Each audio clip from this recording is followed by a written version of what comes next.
wabarakatuh. Saya Anissa Rahma dengan NIM 210903501091 dari kelas manajemen F akan menjelaskan bab 13, yaitu sistem biaya standar untuk memenuhi tugas akhir pada mata kuliah akuntansi biaya. Biaya standar adalah biaya produksi suatu unit atau sekelompok produk selama periode tertentu yang ditentukan di muka. Biaya standar merupakan biaya yang direncanakan untuk suatu produk pada kondisi operasi tertentu. Suatu biaya standar mempunyai dua komponen, yaitu standar fisik dan standar harga. Standar fisik adalah kuantitas standar masukan per unit keluaran, sedangkan standar harga adalah harga perkiraan per unit masukan. Biaya produksi standar yang dibuat meliputi biaya bahan baku, biaya tenaga kerja langsung, dan biaya overhead pabrik. Sistem biaya standar bermanfaat untuk melakukan perencanaan, pengendalian operasi, dan memberikan wawasan kepada manajemen dalam membuat keputusan. Biaya standar dapat digunakan untuk hal-hal berikut, seperti menyederhanakan prosedur penentuan biaya produk, memudahkan pembuatan anggaran, mengendalikan biaya, serta menentukan harga jual. Agar sistem biaya standar dapat beroperasi dengan baik, perusahaan dapat merancang biaya standar dengan menempuh langkah-langkah berikut. Yang pertama, merancang biaya standar awal. Orang yang bertanggung jawab terhadap komponen-komponen biaya diminta untuk merancang biaya standar sesuai bagiannya masing-masing. Yang kedua, memperbarui biaya standar secara periodik. Biaya standar harus ditelaah secara periodik. Frekuensi telaah tergantung pada perubahan biaya yang sesungguhnya terjadi. Ada beberapa faktor yang perlu dipertimbangkan dalam merancang biaya standar. Yang pertama, konfigurasi peralatan. Yang kedua, volume produksi. Ketiga, kondisi peralatan.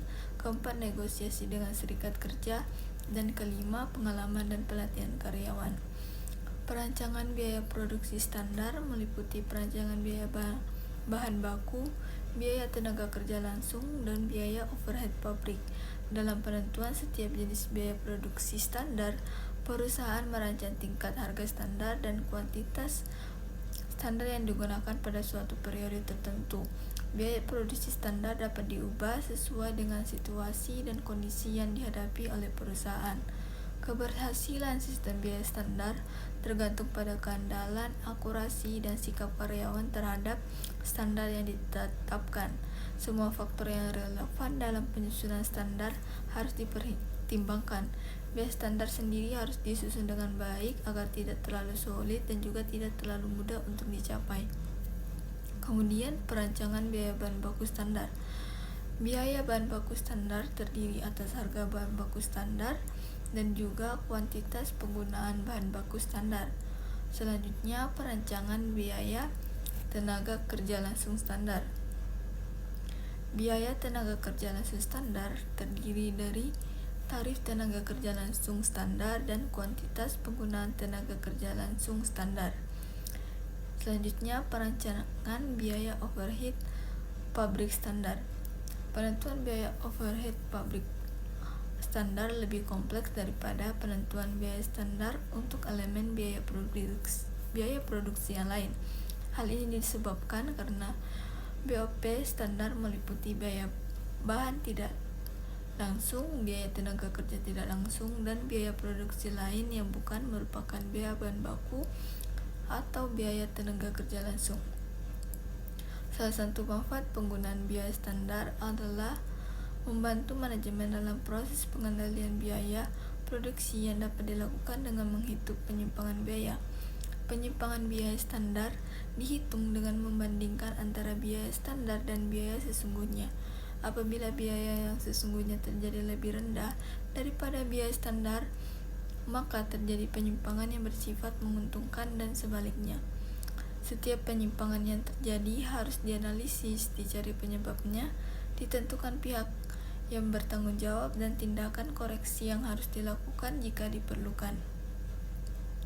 Selanjutnya, akuntansi biaya standar meliputi pencatatan terhadap biaya standar, biaya yang sesungguhnya terjadi, dan penyimpangan biaya. Biaya standar dicatat dalam akun barang dalam proses. Penyimpangan biaya dicatat dalam akun penyimpangan biaya yang bersangkutan. Kedua macam pencatatan tersebut dilakukan secara bersamaan. Akun penyimpangan biaya ditutup pada akhir periode. Dengan cara pencatatan ini, saldo akun barang dalam proses mencerminkan biaya produksi standar. Biaya unit yang ditransfer ke akun barang jadi dan harga pokok penjualan adalah biaya standar. Akun penyimpangan biaya mencerminkan penyimpangan dari biaya standar yang terjadi hanya dalam periode pelaporan yang bersangkutan. Dengan demikian, jurnal-jurnal yang dibuat merupakan ringkasan periodik biaya standar, biaya sesungguhnya terjadi, dan penyimpangan biaya dalam periode yang bersangkutan. Sekian dari saya. Wassalamualaikum warahmatullahi wabarakatuh.